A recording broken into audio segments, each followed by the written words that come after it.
Palikuwa na mtu mmoja mkuu wa watoza ushuru, naye alikuwa tajiri, jina lake Zakayo. Yeye alikuwa akijitahidi kumuona Yesu ni mtu wa namna gani, lakini kutokana na umati mkubwa wa watu hakuweza, kwa sababu alikuwa mfupi wa kimo. Kwa hiyo akatangulia mbio mbele ya umati wa watu, akapanda juu ya mkuyu ili amuone Yesu, kwa sababu angeipitia njia ile. Yesu alipofika pale chini ya huo mkuyu, akatazama juu, akamwambia, Zakayo, shuka upesi, kwa maana leo nitakuwa mgeni nyumbani kwako. Hivyo Zakayo akashuka upesi, akamkaribisha Yesu nyumbani mwake kwa furaha kubwa. 7. Watu wote walipoona hivyo wakaanza kunung'unika wakisema, amekwenda kuwa mgeni wa mtu mwenye dhambi. Lakini Zakayo akasimama na kumwambia Bwana, tazama Bwana, sasa hivi nusu ya mali yangu ninawapa maskini, nami kama nimemdhulumu mtu yeyote kitu chochote, nitamrudishia mara 4 ya hicho kiwango.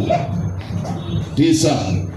Ndipo Yesu akamwambia, leo wokovu umeingia nyumbani humu, kwa sababu huyu naye ni mwana wa Abrahamu. Kwa maana mwana wa Adamu amekuja kutafuta na kuokoa kile kilichopotea. Mungu abariki maandiko.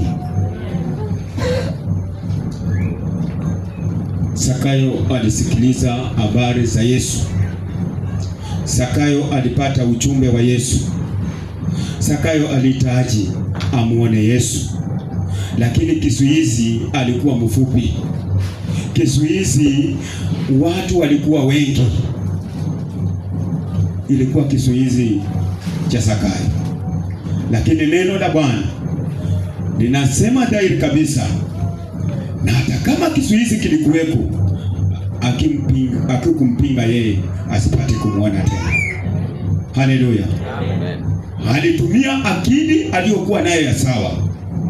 Maana Zakayo kama ni mambo ya rohoni alikuwa na akili yake tu ya sawa tu, yenye alikuwa naenda na tosha uzuru na nguvu. Kasema hizo mbio nitapiga mbio. Akili zake zikamwambia, na niende mbele nipande mkuyu, ili nimuone yule mtu niliyetaka kumuona, ni mtu wa Sambulikani. Haleluya. Zakayo alienda akapanda mkuyu.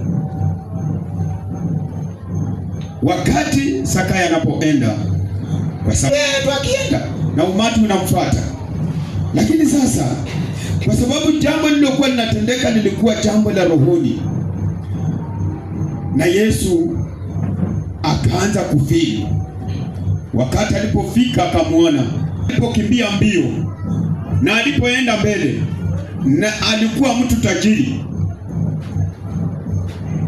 Matajiri wanakuanga na heshima yao, lakini alidharau ile heshima.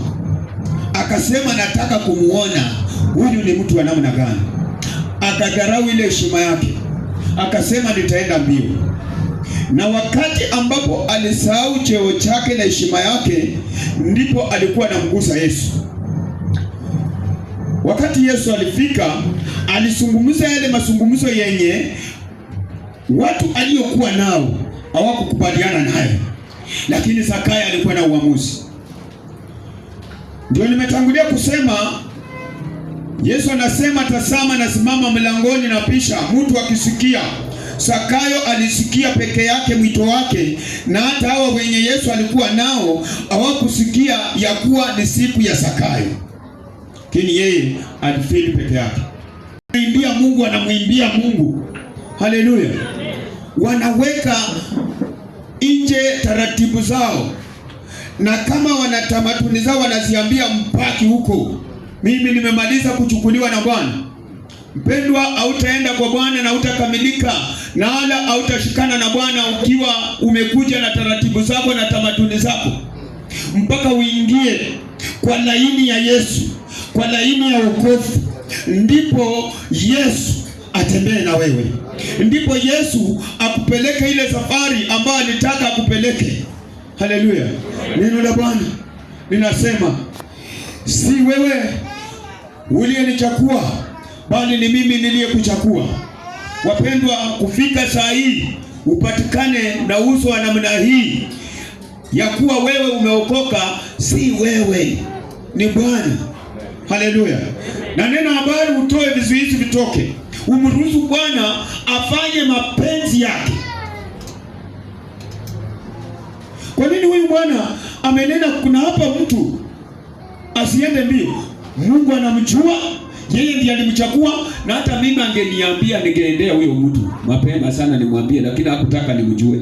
Sema tu toa ujumbe na uende miasi. Anasema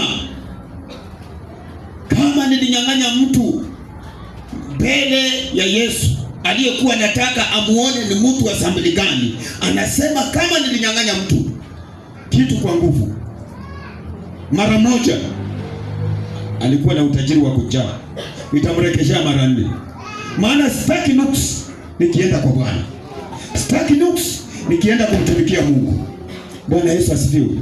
Wapendwa, kuna vizuizi bado vimefuata watu wa Bwana. Wako katika nyumba ya Bwana, lakini utawapata masengenyo number 1, hata si tu. Inakuwa ngumu Mungu kukufikisha mahali ambapo anataka. Ni wewe mwenyewe, nimekuambia ni wewe mwenyewe sasa kizuizi. Ulikuwa na vizuizi, lakini sasa umekuwa kisingiti wewe mwenyewe. Haleluya.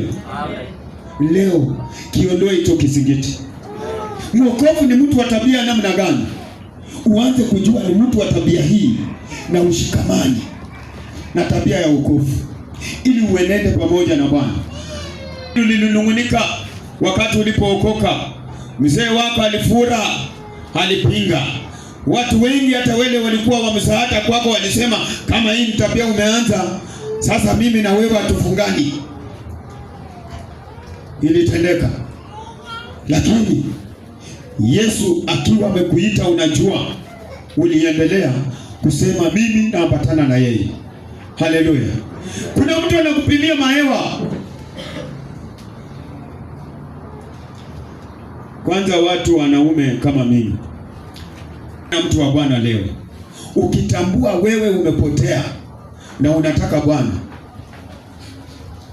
utatoa vitu vyako ambavyo unavyo visiokuwa vyako, utarudisha huko mara 4. Haleluya. Ukianza kukataa ukahapa, utakataa mpaka siku nyingine malaya kufate na nguo fupi, lakini usione, maana ulikataa mara 4. Acha usitukie umkanyake mguu. Utanijua wewe, na kweli kumbe hujamjua. Wewe unamuonanga kiimba unafikiria maoko, atakwambia utanijua. Nitakufix. Yes. Nikawa naenda sehemu hii nikeushie ingine. Sasa kutembea kwako na Bwana kabla hujarudisha, na hizo ni vizuizi vinakuzuia Bwana asikufikishe. Nimenena kuna vitu vinaitwa vizuizi katika maisha ya mwanadamu. Kazi inaweza haribika, ni vizuizi wapendwa.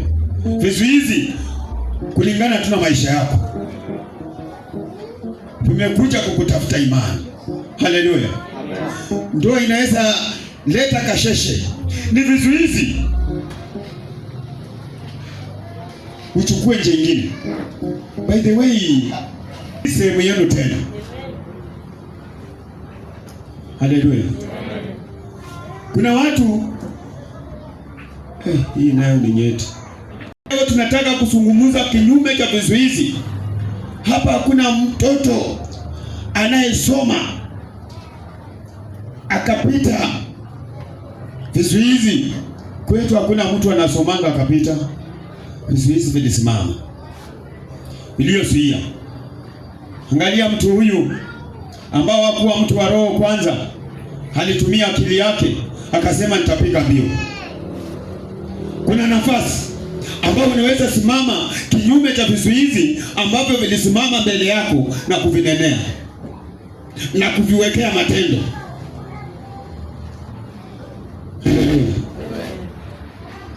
Ni kweli mpaka unashangaa kinatoka.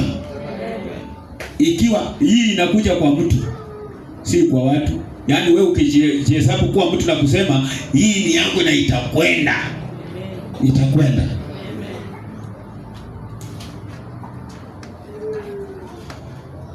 Unaweza nunua mpaka ununue mabati tena uuze au jengi. Ni kizuizi kilikaa kinapinga na wewe tu pia utajenga. Hata mtu uliitwa jina mtu uliitwa jina, si mtu huyo alikuwa analala kwa kalabati huko chini. Haijalishi vizuizi vya kwenu ni vipi, haijalishi hali ya kwenu inaongea namna gani. Walienda mjini hawapati kazi, na kweli kazi haiko, lakini kazi iko, watu wanaandikwa. Mtu anaruta anasema Nairobi imenikataa, imenitema, wacha nirudi, hata kama niko namna gani ninaweza fanya mbio. Akapika mbio na akasema kwa sababu ya kimo, nikipanda juu nitawapita hawa wote na mimi nitamuona. Step ambayo mwanadamu anachukua kwa kumtafuta Yesu inasababisha Yesu amwangalie. Wapendwa, hata matoleo yako inaweza fanya Yesu akuangalie. Mtu huyu ambaye ametoa hiki ni nani? Ni nani huyu ambaye ananikuza? Ni nani huyu? Kumbe Yesu pia anaenda kwa ile kikapu cha sadaka. Huko akaona mwanamke mmoja aliyotoa kupita wote. Yaani Yesu pia alitembea huduma yake mpaka ikafika kwa kikapu cha sadaka. Akaangalia. Pende usipende, unafanya kitu mpaka anaamuka kusema huyu naye Matiro, huyu ndio nani? Matiro. Hata kama jina lako ni mbaya kusikika, anasema mimi nimekuja kwa Matiro. Yes. Maana lakini jambo ambalo ameamua kulifanya ni jambo la mimi kumwangalia. Katika ibada ya leo unaweza kufanya jambo ambalo Bwana akuangalie. Unaweza fanya uamuzi ukitoka hapa ambao Bwana anasema hapana, nitakuangalia. Mpendwa, penda uangaliwe na Bwana, wacha kuangaliwa na mimi. Usifu uko mzuri. Wewe ni mtu wangu mzuri sana. Anakuona namna gani? Naongea leo, kila mtu amsongelee Bwana aliyemwita, Bwana aliye na haki zake, Bwana ambao anataka amtoe mafumbini, amketishe katika viti vya wafalme.